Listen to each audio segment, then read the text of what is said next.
My boyfriend's best friend lost his home in the California wildfire, and my boyfriend told him his family could move into our cramped apartment without asking me first, and now I'm resenting him for it. Posted by you/throwawayfire66. First, I just want to preface this by saying that I am fully willing to support their family through tangible means like buying them food, supplies, furniture, etc. I just don't think our apartment is a viable option. My boyfriend, 21M, and I, 21F, live in a 2-bedroom, 1-bathroom apartment in a very expensive area. Rent is around $3,000 per month, and we're both stressed out college students.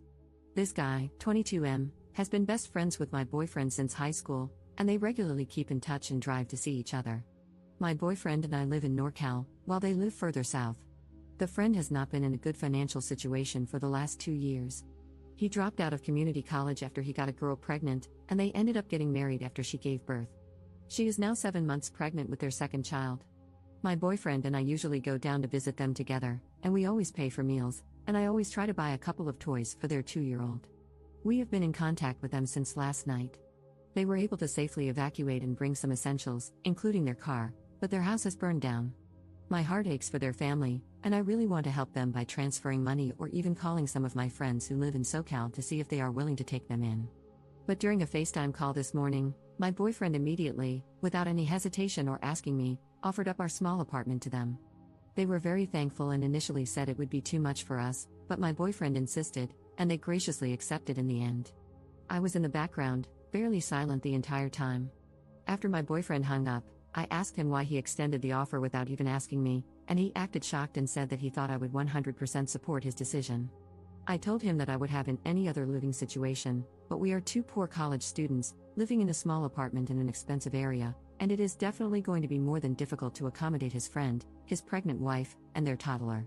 My boyfriend said that I was being a bit selfish and that they just lost their house and that I should be more understanding and sympathetic. And don't get me wrong, I agree that I'm being selfish, but I am also being reasonable and trying to think rationally. I may be a bit biased since I am in the middle of preparing for the MCAT, which I'm taking in January, and I really need to do well on it, and dear God, it is not an easy test. My boyfriend and I are both in very stressful majors that require a ton of work and studying, and on top of that, we both work part-time. I feel like I'm already so stressed out right now with school, work, and everything.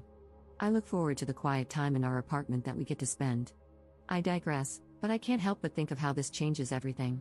Of course, this is probably temporary, even though my boyfriend said they could stay as long as they need to, but right now is really not the time. My boyfriend and I argued over this for an hour, and I ended up just heading out for the day. My boyfriend is sticking to his plan, and he texted me saying that he's sorry and that he knows it'll be hard, but to remember we're doing a good thing and supporting our friends in a time of crisis. I couldn't help but think that it was really his friend and not ours, but I might just be being bitter. They are planning to drive up tomorrow morning. I'm just so worried, stressed, and my anxiety is through the roof. I came home around 2 hours ago and noticed that my boyfriend has already set up a mattress in our second bedroom, which is our office/work area, and set up the couch. I burst into tears and almost had a panic attack. I just don't know how to deal with toddlers, and I also don't know how to support and take care of a pregnant woman. My boyfriend comforted me, but I can't help but feel a bit resentful right now. He agreed to this without asking me, and I can't fight back now. I would seem like such a horrible person. I'm still crying in our room as I'm typing this, and my boyfriend went out to stock up on groceries. God, I don't know what to do, and I feel so panicky. What can I do at this point, Reddit? I'm at a complete loss. Additional info from Op regarding her feelings about the best friend's family. To be very honest, I'm not the biggest fan of their family. From what I could tell from visiting them with my boyfriend, they do not have their act together. When we visited them around 3 months ago, the wife regularly went out and partied while pregnant, and their toddler is extremely misbehaved. While I was there last time, I had to help change the toddler's diaper while the wife was out partying, and my boyfriend and his friend were playing video games. Relevant comments. Commenter. Do they have any other options? Honestly, my boyfriend would do the same thing, and I love that about him. It really sucks that this is happening during such an important time in school, but if these people have nowhere to live, I don't see how turning them away isn't a little heartless. Of course, you might need to stay at your friend's house to get studying done, but is that such a horrible trade-off for helping a family with no home? Op's response.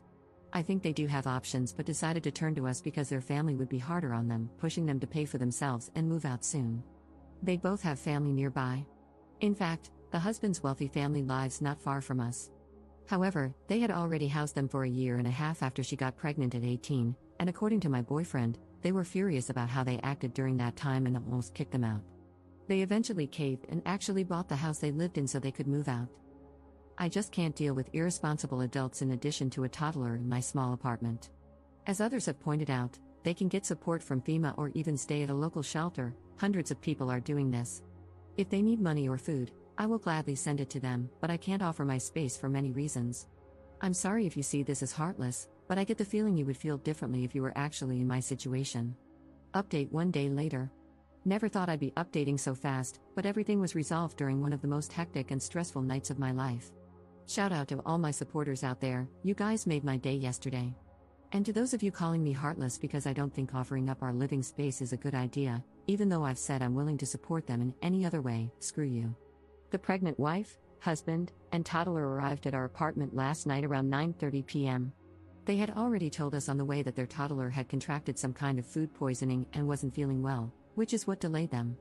My boyfriend and I went down to greet them and immediately noticed they had so much luggage, 2 large suitcases, a duffel bag, and about 4 Trader Joe's shopping bags filled with random stuff and half-eaten food.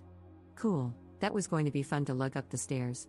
So, my boyfriend and the husband started bringing up their stuff, while I stayed back and half-carried the pregnant wife up the stairs because she felt too tired and nauseous. We got upstairs, and I asked where Jake, the toddler, was. The wife suddenly realized she had forgotten to unbuckle him from the car seat and left him there. She asked if I could go down and grab him. I wanted to say, not my forgotten toddler, not my responsibility, but I decided to try to be gracious, at least for the first day, so I went down and unstrapped the toddler, who looked visibly sick. There were literally 2 bags of vomit next to him, which I removed from the car and threw in the trash because they would have been forgotten and become a severe health hazard. I tried to see if he could walk, but he started crying and dragging himself on the ground, so I picked him up and carried him upstairs. I set the kid down next to our couch, and Lord Almighty, he did not look good. His cheeks were flushed bright red, dried vomit was caked on his face, and his breathing seemed quick and shallow. I felt his forehead, and it was burning hot, so I ran to the bathroom to get a thermometer. While I was digging for it, I heard, again? Are you effing kidding me, Jake? I rushed out, and sure enough, the poor kid had thrown up all over our carpet. I wanted to cry. I ran to the kitchen for paper towels, but the pregnant wife was already using some sort of napkin or cloth to sop it up, smearing it around and making it worse, and I wanted to die. I stepped in to help while the toddler screamed, and she yelled at him to shut the F up. My boyfriend and the husband came over to help, but the wife told them to go away because she had it handled. Then she asked me if I could take Jake to the bathroom to rinse him off, and the only reason I said yes was because I was seriously worried about the kid. I stripped him down, ran warm water in the tub, and put him in. I placed a thermometer in his mouth, and lo and behold, he had a temperature of 106 degrees. Not good at all. Combined with vomiting, rapid breathing, and lethargy, that was enough to warrant a trip to the ER. I yelled for the mother to come to the bathroom and asked where she thought he got the food poisoning. She said she didn't know, he'd just been eating fruit for the past 2 days. I started freaking out because his symptoms were consistent with meningitis. The poor kid kept grabbing his head and crying, clearly having a headache. I asked her if he'd been vaccinated for meningitis, and she said she didn't think he'd been vaccinated at all. Now I was panicking. I felt Jake's neck and tried to ask if it was hard for him to move it, but he just cried harder. I called for my boyfriend and the husband, explained the situation, and the husband confirmed that the baby hadn't been vaccinated for meningococcal bacteria. It was a no-brainer at that point. I told them how life-threatening meningitis could be and that it could leave Jake paralyzed. The wife burst into tears and gave the okay, so all 4 of us, plus Jake, piled into their car and headed to the ER. My boyfriend drove while I sat in the back, cradling Jake and checking for rashes on his arms and legs with my phone flashlight. The wife kept crying. I was close to crying too. We finally got to the ER, and I told them there was a 2-year-old with symptoms, blah blah blah, who hadn't been vaccinated for meningitis, and we suspected he had it. They immediately brought him in and asked if I was the parent. I said no and pointed to the wife, who was trailing behind me in tears. They brought her in with Jake and told me to wait in the lobby. That was the first time I actually breathed. 5 minutes later, the husband and my boyfriend rushed in. I told the husband to talk to the staff so he could be brought in too. He did, and my boyfriend came over to hug me, and I just lost it, bawling into his chest. He kept apologizing, saying it was all his fault. I was still crying when he called an Uber for me, insisting I go home and rest while he handled the rest. I was too exhausted to argue, so I got home around midnight, brushed my teeth, and crashed after getting a text saying Jake was stable on antibiotics and waiting on blood tests and cultures. I woke up around 10 a.m. the next morning, and the apartment was eerily quiet. My boyfriend wasn't in bed. I wandered into the living area and found him asleep on the couch, no luggage, no pregnant wife in sight. I nudged him awake, and he told me everything. Jake was in the ICU, and my boyfriend had managed to get a nearby hotel for the family at half price after explaining what had happened. He paid for a week-long stay and helped move all their stuff to the hotel while the wife stayed with Jake at the hospital. He kept apologizing, saying he didn't think things through and asking me to forgive him. I told him it was okay and hugged him. It turned out to be one hell of an experience, one I never want to relive, but I'm glad Jake is safe, and I'm really glad they won't be living with us.